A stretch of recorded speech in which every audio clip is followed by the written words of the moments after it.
आरक्षण के ऊपर है आज की चर्चा। और ये आरक्षण एक्चुअल में है क्या, इससे क्या हो रहा है, अब तक क्या हुआ है, उसका मैं थोड़ा सा आपको एक एंगल दूंगा। और उसके बाद ये समाधान वो क्यों नहीं कर पा रहा है जिस चीज के लिए इसको लेके आया गया, और उसका समाधान संपूर्ण समाधान में कैसे हो जाएगा, इस बारे में आज का ये पूरा वीडियो है। तो आरक्षण समाधान या समस्या या कुछ और, है ना? कि कुछ लोगों के लिए ये समस्या है, कुछ लोगों के लिए ये समाधान है, और ज़्यादातर लोगों के लिए ना ये समस्या है ना समाधान है, किसी मतलब उनके लिए कोई मतलब का ही नहीं है। तो इसको इसको देखते हैं कि आरक्षण एक्चुअल में है क्या चीज़। पहले तो ये देखते हैं। आरक्षण का मतलब इतना सा होता है कि व्यवस्था के पास में अपने उन सभी लोगों के लिए जो कि जॉब करने की स्थिति में हैं, उनके लिए जॉब नहीं है। आज मैं बोलें तो भारत में 18 साल से ऊपर का आदमी जॉब कर सकता है। वैसे तो इन्होंने 14 साल ही लिखी हुई है, 14 साल से कम कोई ये लेबर उसमें रखते हैं, लेकिन फिर भी जनरली 18 का ये मानते हैं कि 18 का आदमी जो है वो समझदार हो जाता है, वो अपने पैरों पे खड़ा हो जाता है। ये 18 साल की उम्र में बाकी सरकारी जॉब इन्होंने खोली हुई है ना? पुलिस से आप पुलिस में जा सकते हैं, कई सारे डिपार्टमेंट में जा सकते हैं, तो 18 से आप समझ सकते हैं। और लगभग ये 60 साल की उम्र के आसपास लोगों को रिटायर करते हैं। तो 18 से 60 लगा लो, या सीधा सीधा 20 से 60 लगा लो, है ना? 40 साल की उम्र तक ये लोगों से काम लेते हैं, या ऐसा सोचते हैं कि 60 तक आदमी काम करता है, उसके बाद में फिर वो उतनी क्षमता नहीं दे पाता अपनी। अब वो अलग बात है कि प्राइवेट सेक्टर में लोग 60 के बाद भी 65-70 तक भी काम करते रहते हैं, कभी कभी और भी ज़्यादा उम्र तक करते रहते हैं। आरक्षण ये लाया क्यों गया?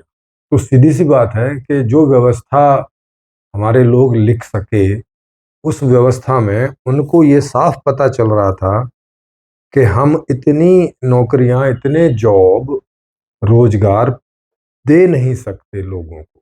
माने ना तो हम दे सकते हैं सरकारी तौर से, और प्राइवेट तौर से भी इतने जॉब, इतने रोजगार पैदा नहीं हो सकते कि वो जो हमारे पास 20 साल से 60 साल की उम्र के बीच के लोग हैं उन सबको मिल जाए। ये उनको पता था। संविधान बनाने लिखने से उनको ये पता चल गया कि हमारा संविधान इस लायक नहीं है कि ये 20 से 60 साल की उम्र के सभी लोगों को रोजगार सरकारी अथवा प्राइवेट रूप से दे सके। ये हमारे इस संविधान की क्षमता नहीं है, ये उनको तभी पता था।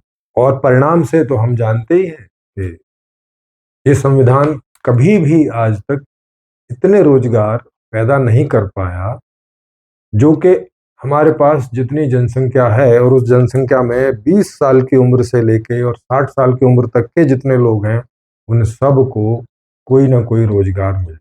तो अब सवाल खड़ा हुआ कि अब जिनको रोजगार नहीं मिल रहा है, तो मान लो कि 1/3 लोगों को रोजगार ये दे पाए। ऐसे उदाहरण के लिए मैं आपको ऐसे बोल रहा हूँ, तो 2/3 लोग बिना रोजगार के रह गए। ये दे पाए मतलब सरकारी और प्राइवेट दोनों तरह से।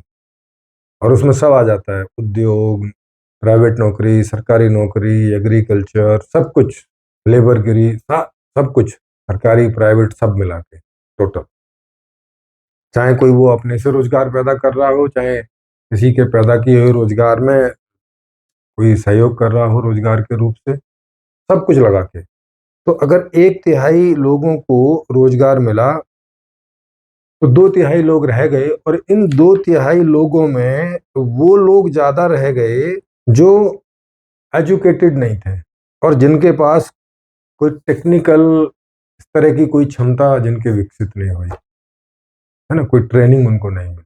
और ये लोग कौन थे? सीधी सी बात है, ये लोग गरीब लोग ही होंगे। भाई एजुकेशन किसको नहीं मिलेगी? गरीब को ही नहीं मिलेगी, क्योंकि जो अमीर हैं वो तो अपने बच्चों के लिए एजुकेशन जैसे तैसे करा ही लेते हैं, यहाँ करा लें, विदेशों में करा लें। मध्यम वर्गीय भी अपना हल्के फुल्के स्कूलों में कुछ करा ही लेते हैं, कुछ सरकारी स्कूलों में हो ही जाता है। अब जो अत्यधिक गरीब लोग थे, वो ना खुद एजुकेटेड थे और ना वो अपने बच्चों को, उनको कोई ऐसी समझ थी कि बच्चों को कोई एजुकेशन में डाला जाए, तो वो कोई प्राइमरी स्कूल में वगैरह भेजते, वो ऐसे ही बस भेज देते होंगे, बच्चे चले गए तो चले गए, नहीं गए तो नहीं गए, और 2 4 5 क्लास पढ़ के बाहर हो गए तो हो गए, नहीं हो। अब जब उतना सारा माहौल नहीं है, उतनी सारी कोई घर वाले, कोई बहुत है, ये एजुकेशन कोई बहुत ज़रूरी चीज़ है ऐसा करके नहीं सोच रहे हैं, तो वो बच्चे भी ऐसे ही रहते हैं कि नहीं पढ़ते, माहौल भी नहीं है वैसा, कुछ भी नहीं है। तो अधिकतम लोग जो हैं वो या तो कम पढ़े लिखे रह जाते हैं, और टेक्निकल में तो जाते ही नहीं, क्योंकि उसके लिए तो एक लेवल की पढ़ाई ज़रूरी है कि कम से कम 8वीं 10वीं पढ़ाई की ज़रूरी हो, तब आप किसी टेक्निकल हिस्से में जा सकते हो। डेमोक्रेसी है, लोग वोट करते हैं, तो लोग मांग करते हैं कि भाई हमें भी तो कुछ तो करो, कैसे तो करो रोजगार, हम ऐसे तो ले नहीं पा रहे, हम कोई कंपटीशन करके वेल एजुकेटेड होके ट्रेनिंग लेके तो हम कर नहीं पा रहे, तो क्या करें। उनमें वो भी लोग थे जो थे गरीब, लेकिन जैसे तैसे कहीं से एजुकेशन ले लेते थे, किसी की हेल्प से ले ली, या कोई बच्चों में गरीब हैं लेकिन रुचि है एजुकेशन में, और वो पढ़ जाते हैं और एक लेवल तक पढ़ जाते हैं, लेकिन अब उनके नंबर उतने नहीं आते थे कि उनको जॉब मिल जाए, एक लेवल तक पढ़ लिख तो गए।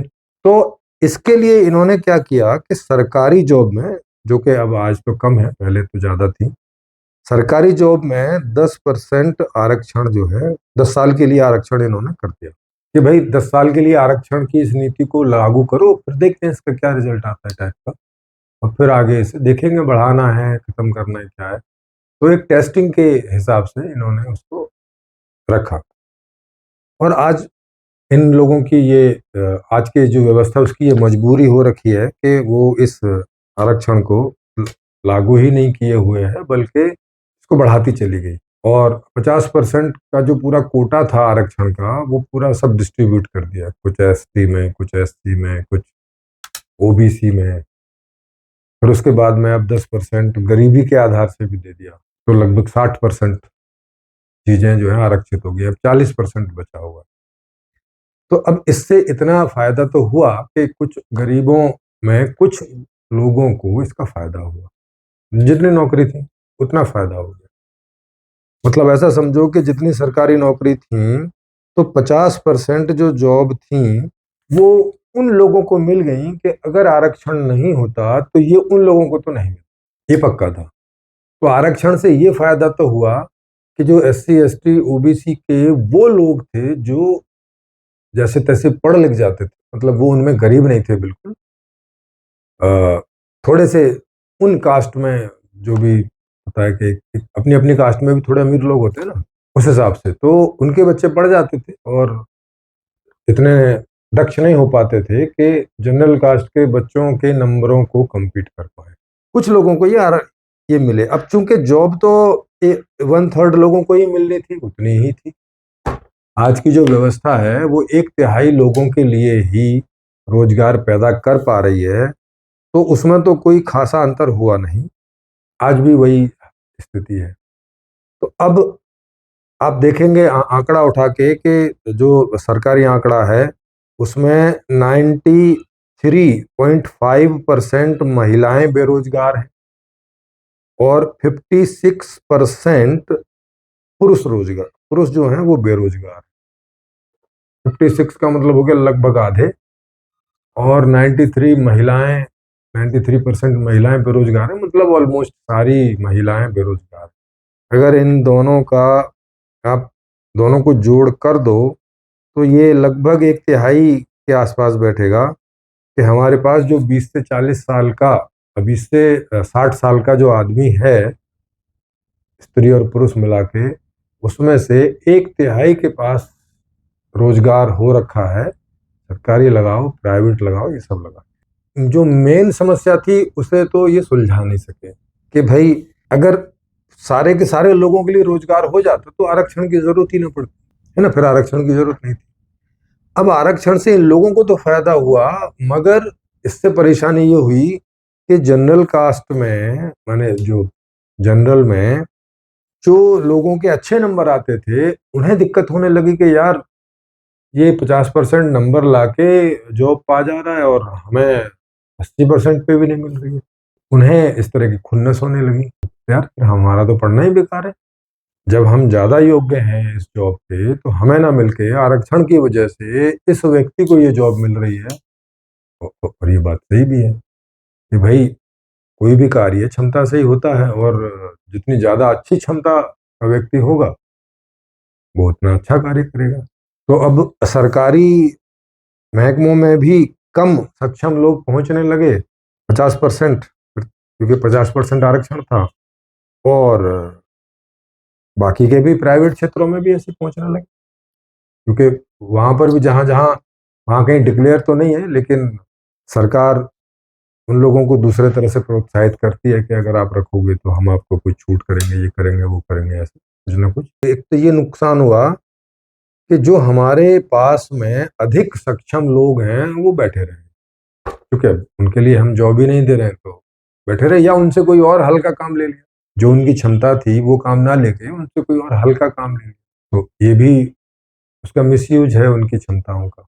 और बाकी समस्या एज इट इज बनी रही, बेरोजगारी तो एज इट इज बनी हुई, क्योंकि देश के लेवल से देखें तो बेरोजगार जनरल कास्ट के लोग हों, चाहे SC ST OBC हों, कोई भी हो, मतलब बेरोजगारी तो बेरोजगारी है। भाई जिनके घर से किसी एक कम से कम एक आदमी को रोजगार नहीं होगा, तो वहां तो दिक्कत खड़ी होगी, वो चाहे SC का हो, ST का हो, OBC का हो, जनरल का हो, कोई भी कास्ट का हो, कोई भी रिलीजन का हो, कोई भी धर्म का हो, कोई भी उसका हो, वहां तो दिक्कत है ना। तो अगर देश के लेवल से देखेंगे, जहाँ पे कहा जाता है ये देश सभी का उतना ही बराबर है जितना कि किसी भी का है, माने सबका ये देश बराबरी से है, तो फिर ये जो आरक्षण और क्या बोलते हैं अल्पसंख्यक बोल के जो लाभ देने, वो भी एक तरह का आरक्षण ही है। तो ये जो विभिन्न विभिन्न प्रकार के आरक्षण दे रखे हैं, ये तो इस बात को उल्टा करते हैं कि भाई यहाँ सबका एक बराबर अधिकार है, ऐसा तो दिखता नहीं। माने संविधान में जो बोला गया कि हम भारतवासी, माने जितने भी सब लोग हैं और उनके लिए सब कुछ समान रूप से अवेलेबल है, ऐसा करके तो दिखता नहीं। बहुत सारे नियम कानून ऐसे बना के, चाहे वो अल्पसंख्यक की वजह से, चाहे वो आरक्षण की वजह से, चाहे वो और कुछ बीच में कंडीशन लगा के, और ऐसे कर दिया कि आपको मिलेगा, आपको नहीं मिलेगा, आपको मिल जाएगा, आपको नहीं मिल जाएगा, चाहे आप कितने ही योग्य हों। तो ये समस्या रही, और कुल मिला के समस्या आरक्षण ना होके समस्या क्या थी? बेरोजगारी।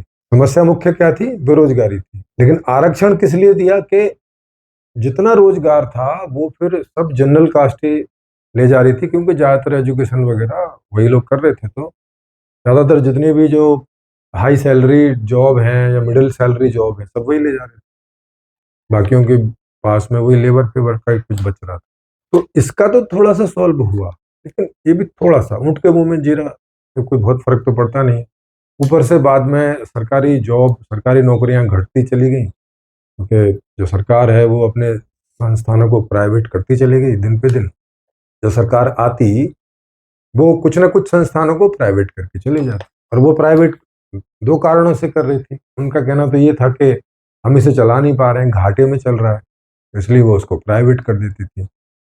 लेकिन आप दूसरा कारण भी समझ सकते हैं कि भाई कोई चीज़ को प्राइवेट करेंगे तो चूंकि सारी सरकारें उद्योगपतियों के इशारों पर ही चलती हैं, उन्हीं के चंदे से चलती हैं, तो उनको फायदा पहुंचाने का ये एक तरीका है उनका कि जिन जिन चीज़ों को भी आप प्राइवेट कर दोगे, तो जो उद्योगपति हैं, जो अमीर लोग हैं, उनको पैसा कमाने का एक तरीका और मिल जाएगा, है ना। जैसे अभी बिजली विभाग प्राइवेट कर रखा है, इस तरह से वो धीरे धीरे उन सब चीज़ों को प्राइवेट करते गए, तो ये नौकरियां और भी कम होती गई, और आरक्षण का कोई कोई जो खास लाभ आपकी बात थी वो अब झुंझुना ही रह गया। अब ये आप समझ गए होंगे कि आरक्षण है क्यों लाया गया, कितना सा इसका लाभ मिला, और जो मूल समस्या थी बेरोजगारी, वो तो दूर नहीं, क्योंकि आरक्षण से वो नहीं दूर होती, क्योंकि देश में आपके पास जितने जॉब हैं आप उतने ही दे सकते हैं, इससे ज्यादा तो दे नहीं देंगे नहीं। तो अब संपूर्ण समाधान व्यवस्था की जो मैं बात कर रहा हूँ, जो एक भविष्य के लिए एक व्यवस्था मैंने प्रस्तावित की है, उसमें इस आरक्षण का या इस मूल समस्या माने बेरोजगारी का क्या समाधान है, वो मैंने उसमें बताया है। यहाँ मैं शॉर्ट में उसे थोड़ा बताने का प्रयास करूंगा। बाकी के लिए आप इस संपूर्ण समाधान का पीडीएफ इस वीडियो के डिस्क्रिप्शन बॉक्स में लिंक होगा, वहां से फ्री में डाउनलोड करके आप इसको पढ़ सकते हैं। और ये ऑडियो में भी हमारे चैनल पर चैप्टर वाइज डला हुआ है, तो प्लेलिस्ट में जाके उसको सुन सकते हैं। अगर आपको पढ़ना नहीं आता है या पढ़ने की रुचि नहीं है तो सुन भी सकते हैं यूट्यूब में जाके। और इसी को विभिन्न ऐसे बोर्ड पे, व्हाइट बोर्ड पे मैंने चैप्टर वाइज समझा समझा के पूरी व्यवस्था को समझाया भी हुआ, जैसे वो क्लास में टीचर लोग समझाते हैं उस तरह से। तो वैसे भी उन वीडियोज को भी देख के आप इसे समझ सकते हैं।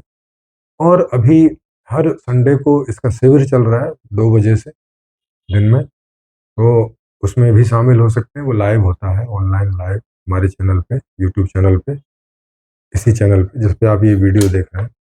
तो इसमें आप भाग ले सकते हैं, आपके कोई प्रश्न है वो पूछ सकते हैं और समझ सकते हैं। वहां पर भी इसे चैप्टर वाइज समझाया जा रहा है।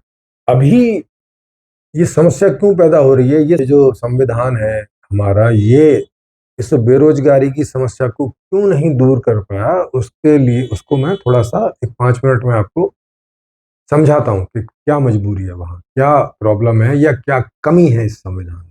तो आप देखेंगे कि अभी की जो व्यवस्था है, अभी का जो अर्थशास्त्र है इस व्यवस्था में, वो ये है कि जब तक आपके पास पैसा नहीं है तो आप बाजार में जाके किसी वस्तु अथवा किसी सेवा की मांग नहीं कर सकते। किसी वस्तु अथवा सेवा की मांग करने के लिए आपके पास पैसा होना चाहिए, और पैसा आपके पास है नहीं। जो 70% आबादी है देश की, उसके पास कोई पैसा नहीं है। 70% बोल दें तो 2/3 होगी, क्योंकि 1/3 को जॉब मिला हुआ है तो उनके पास पैसे आते हैं जॉब से। 2/3 को जॉब नहीं है तो उनको पैसे नहीं आते। तो जब उनके पास पैसे ही नहीं आते तो वो मांग नहीं करते। अब उन्होंने मांग नहीं की तो वो मांग मार्केट में पहुंची नहीं। जब मार्केट में मांग नहीं पहुंची तो मार्केट उस मांग के लिए कोई प्रोडक्शन करेगा नहीं, क्योंकि जब कोई खरीदने नहीं आएगा उस चीज को।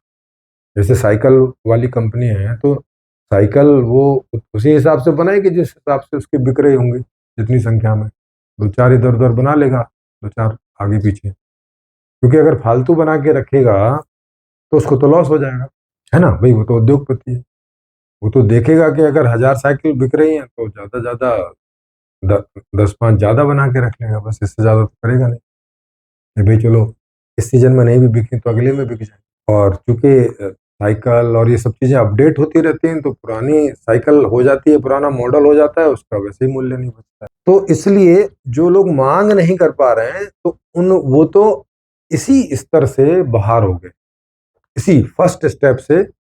इस पूरी आर्थिक जो प्रक्रिया चलती है कि आपने मांग की और किसी ने उसका प्रोडक्शन किया और फिर आपको सप्लाई कर दी, ये जो एक चेन चलती है अर्थव्यवस्था की, इससे आप पहले ही चरण में बाहर हो। आप भले ही नेता चुन रहे हैं, वोट डाल रहे हैं, ये सरकार अथवा कोई भी दूसरी सरकार दूसरे लोगों को चुन रहे हैं, उतना तो आप कर रहे हैं, लेकिन अगर जॉब आपके पास नहीं है तो आप देश की वोट देने के अलावा किसी भी गतिविधि में, आर्थिक गतिविधि में आपका कोई रोल नहीं, आप उसके हिस्से नहीं रह जाते। खाली उस देश के नागरिक आप हैं, वो देश आपको आप वहां से निकाल नहीं सकता, लेकिन उसने आपको ऐसे छोड़ दिया हुआ है कि भैया देखो जो देखना है। आपके लिए हमारे पास कोई रोजगार नहीं है, माने आपको पैसा नहीं मिल सकता है और आप कोई मांग नहीं कर सकते। ऐसे ही जिंदगी गुजार लो, चाहे क्राइम करके कुछ कमा लो ऐसे गुजार लो, चाहे भीख मांग के गुजार लो, और बस ऐसे गुजार लो।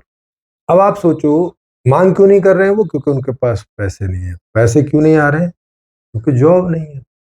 अब आप समझ रहे हो ये एक दूसरे का कैसे विरोध में हो गया, कि अगर मैं मांग नहीं करूंगा तो जॉब नहीं पैदा होगी, मैं अगर मांग करूंगा तो मेरे लिए जॉब पैदा होगी, क्योंकि तब प्रोडक्शन करने वाला जॉब निकालेगा कि भाई मुझे इस चीज की प्रोडक्शन करना है तो मुझे आदमी की जरूरत है। तो अगर 70% आदमी मांग नहीं कर रहा है तो 70% आदमी के लिए जॉब तो निकलेगी।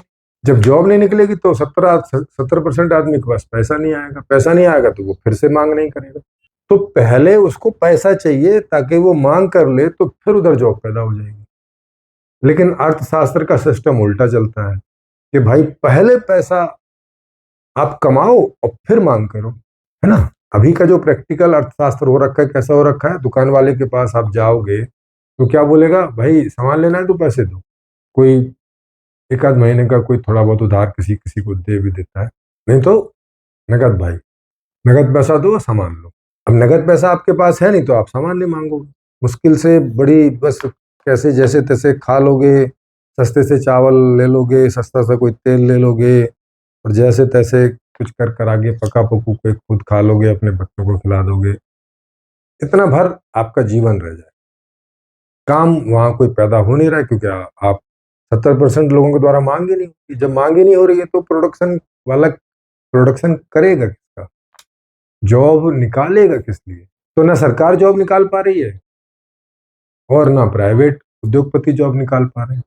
तो इस प्रॉब्लम की वजह से ये जो खराब तरह का अर्थशास्त्र है, ये जो ऊट पटांग टाइप का अर्थशास्त्र है, जो हमारे संविधान निर्माताओं ने अडॉप्ट किया अपने संविधान में, इस कारण 1/3 से ज्यादा जॉब पैदा ही नहीं हो रही हैं, और ये कभी पैदा होंगी नहीं जब तक यही अर्थशास्त्र। तो नौकरियों की लड़ाई हमेशा ये मची रहेगी, और इसीलिए ये जो आरक्षण नाम की चीज है ये लगी रहेगी, और इसके द्वारा जो अधिक योग्य लोग हैं उन्हें जॉब नहीं मिलेगी, जो कम योग्य लोग हैं उन्हें जॉब मिलती है।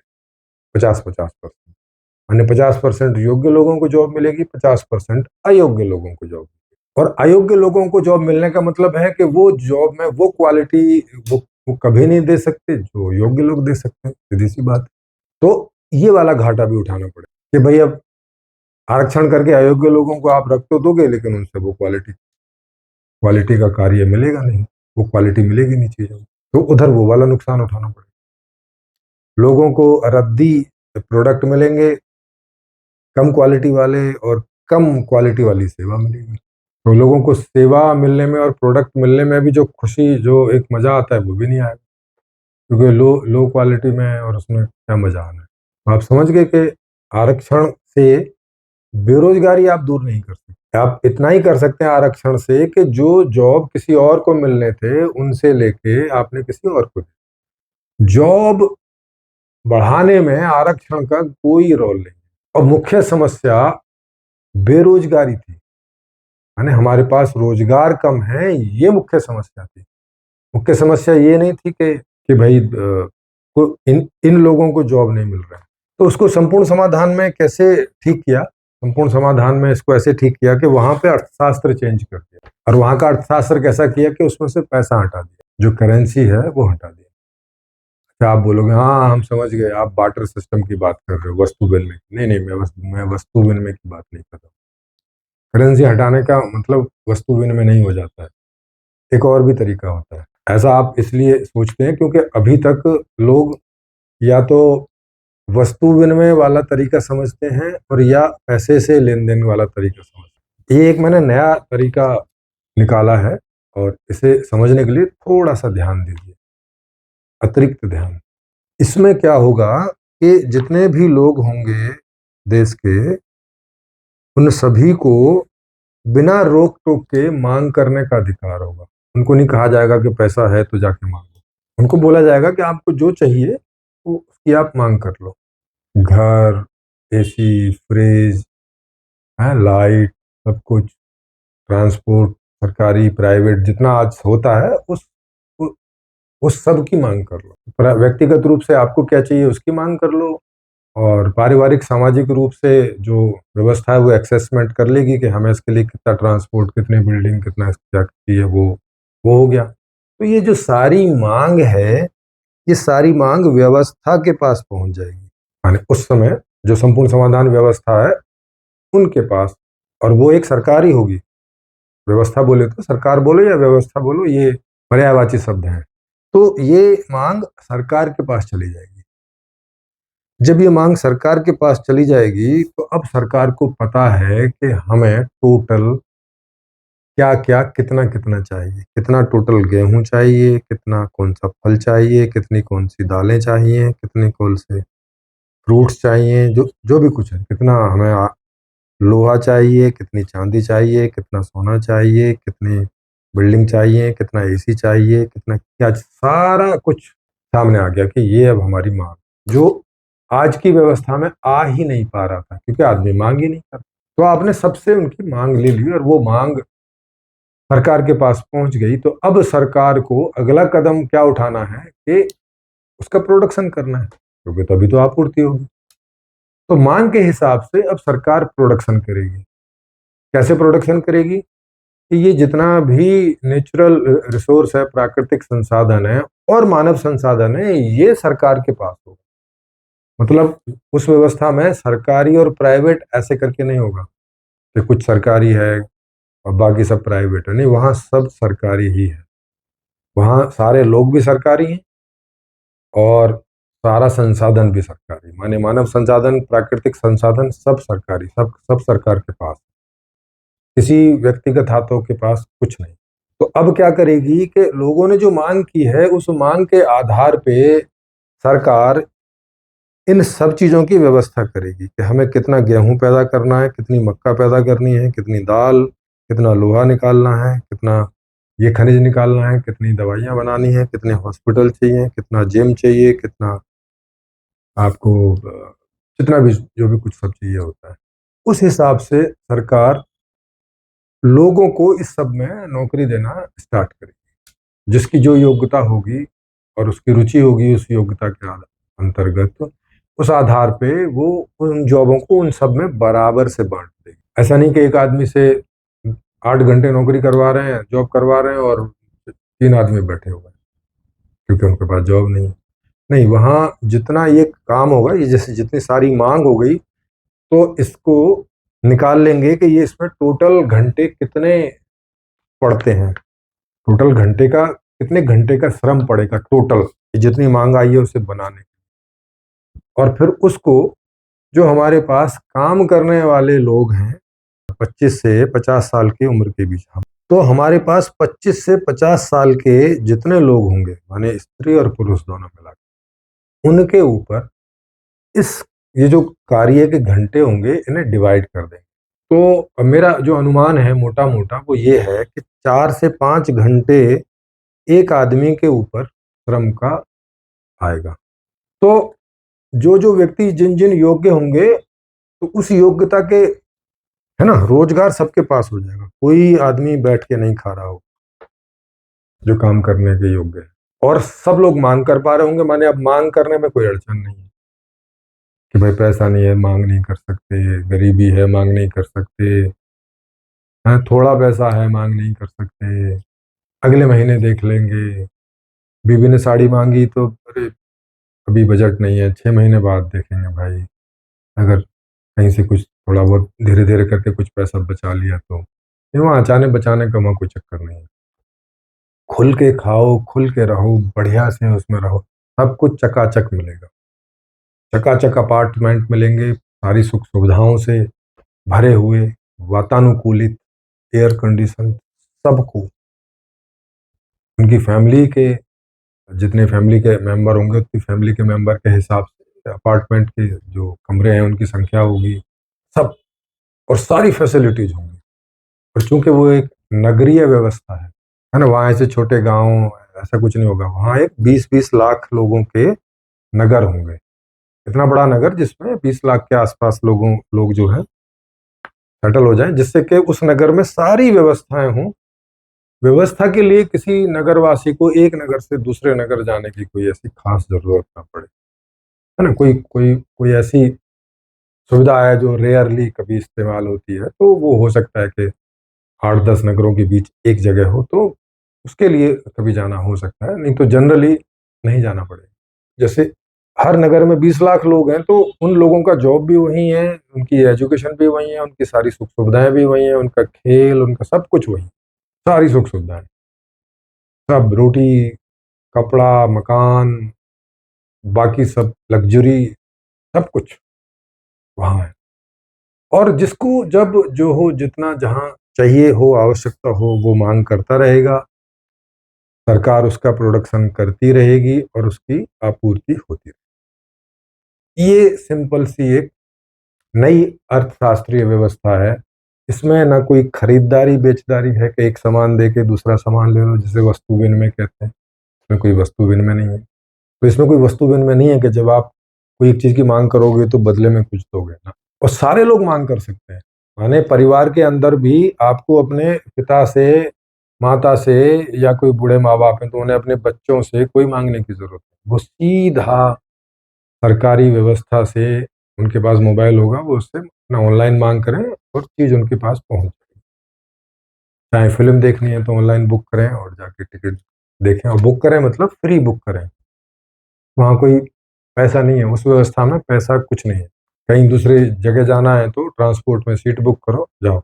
जहाँ जाओगे वहाँ रहने वहने का सब, वहाँ का होटल, वहाँ का जो भी कुछ है वो सब आप बुक करो और जाओ, एंजॉय करो। इस तरह की ये एक नई व्यवस्था है जिसमें सारी सुख सुविधाएं सबकी रिक्वायरमेंट्स और इच्छा के आधार पर सबको मिलती रहेंगी, बिना किसी भी भेदभाव के।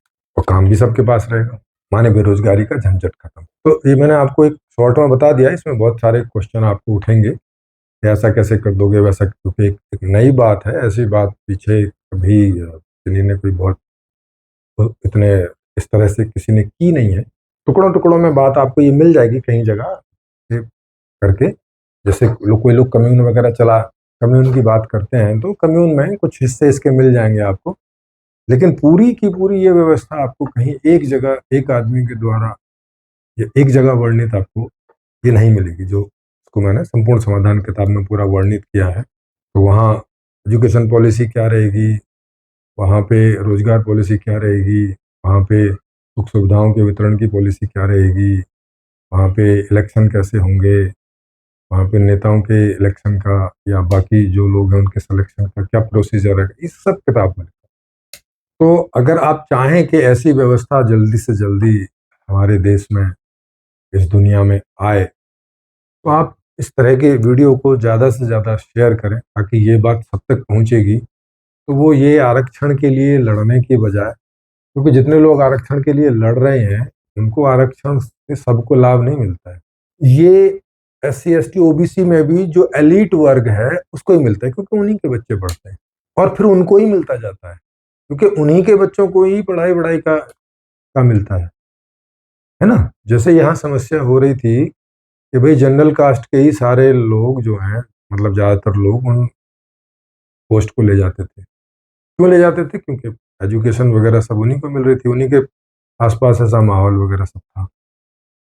तो यही हालात वहाँ पर है कि SC ST OBC में भी जो एलीट वर्ग है वो उनके हिसाब का उन्हीं को ही इस आरक्षण का लाभ मिल रहा है, और बार बार उन्हीं को मिल रहा है, क्योंकि ऐसा लॉ नहीं बनाया कि अगर किन्हीं के घर को एक बार मिल गया तो अब वो दोबारा इसके लिए वो इससे बाहर हो जाए, अब उनको जनरल कास्ट बना दिया जाए, ऐसे करके नहीं है।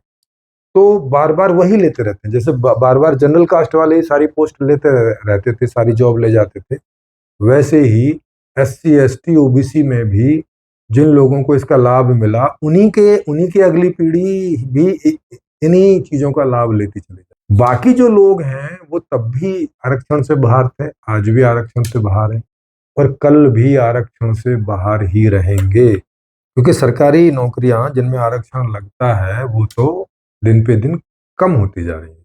तो जो आरक्षण का झुंझुना है, इससे कोई बहुत कुछ खास लाभ नहीं है SC ST OBC को।